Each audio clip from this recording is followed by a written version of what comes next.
they had made some arrangements with some peasants in the Mikuláš town to bring food and leave it by the mountain, on the bottom of the mountain.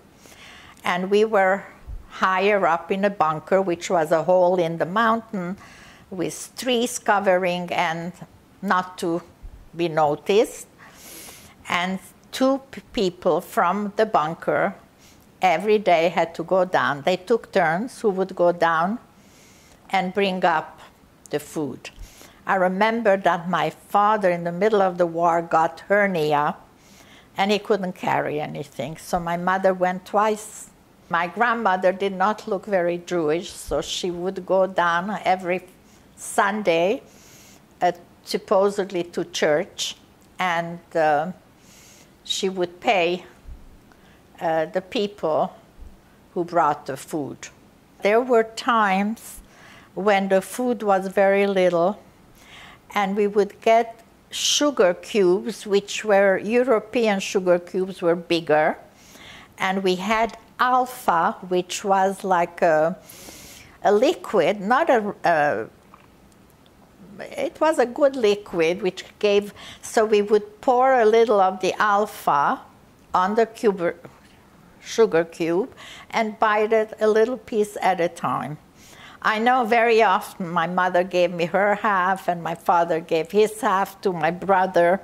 I also remember how a horse got there. It's probably the horse died and they just left him on the mountain.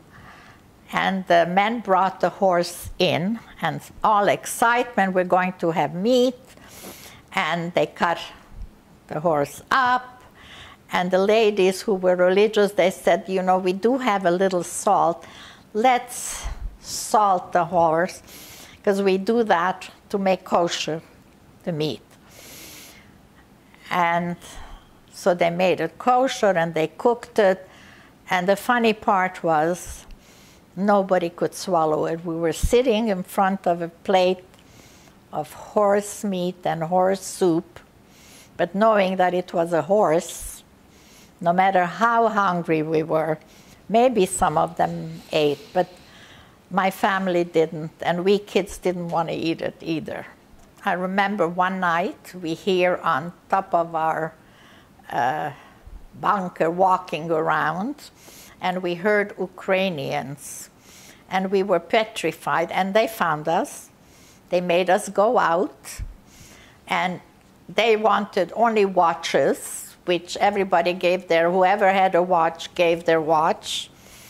And my mother and my aunt dressed their husbands with kerchiefs